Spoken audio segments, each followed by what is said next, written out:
if you don't take the twists out of your bridle regularly, you'll start to notice grey wear and tear lines up and down the bridle.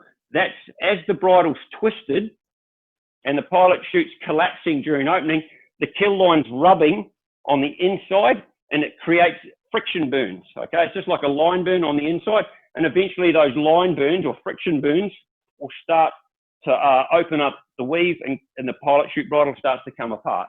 Okay, once we get to the top of the bridle,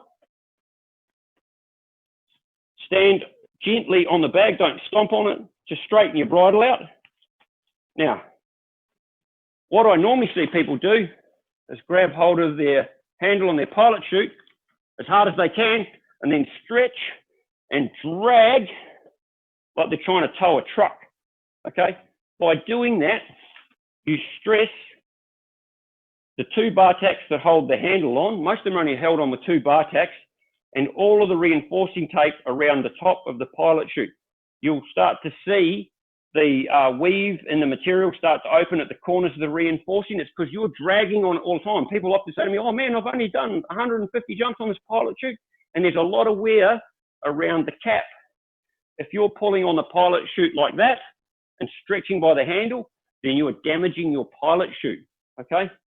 The easiest way to do it, that I find, for me, is I will grab the kill line itself, just where it exits the bridle, stand on the bag, and I'll just gently pull on the kill line till it's extended, until I know that I've drawn all of the kill line into the bridle, and then I can let it go and watch it drop into the pilot chute. I can't pull too much kill line into the pilot chute. There's only a certain amount from the attachment of the canopy to the pilot chute. It should be the correct amount, okay? By looking into the pilot chute, we can see that the tape that goes from the reinforcing at the apex to the base is straight, and the kill line is slack. That tells me that the geometry is correct. There's enough slack in the kill line.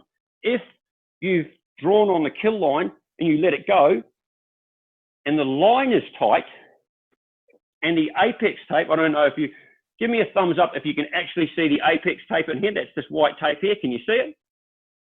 Okay.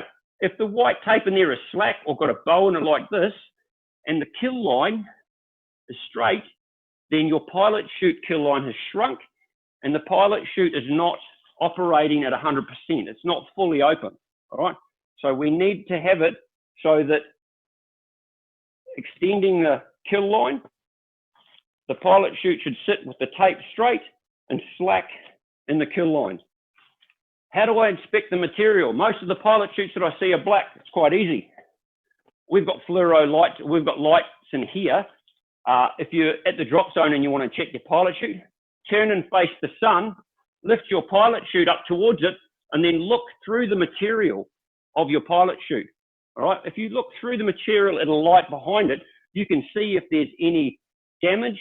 The light will pass through the material a lot easier that way. All right. So using a backlight, basically, to have a look at the material, you can see stress marks. You can start to see where the material gets folded regularly. If it's folded the same way every time, the material kind of gets a crease line in it. Okay. And that'll show up as well. You'll start to see how the pilot chute, or where the main parts of wear in your pilot chute are. Okay. If you find that your pilot chute kill line has been or has shrunk, or is just even really fluffy and worn, like I said down at the bottom, it's not a very difficult job for your rigger to replace it. Just take it to the rig and rig and replace it. All right. If you're getting long, slow openings, or you're finding that your pilot chute under canopy when you're flying is spinning, okay, it could mean either one, the long, slow openings is that your pilot chute kill line is too short, so your pilot chute is not doing its job 100%, so it's not lifting off very well, okay? And if your pilot chute is spinning under canopy, it means the kill line's probably too long and the pilot chute isn't collapsing all the way. To know if it's collapsing properly, just stand on the attachment at the canopy and just holding the outer bridle just nice and loosely in my hand, I just slide so that the pilot chute uncocks itself. When the pilot chute is uncocked, or collapsed, you should see a minimal amount, and often you'll see none of the pilot chute kill line. The kill line might be drawn all the way into the bridle. If you can see a minimal amount or none, then it's about right. If you're seeing about 50 mils to 70 mils, your pilot chute kill line's too long.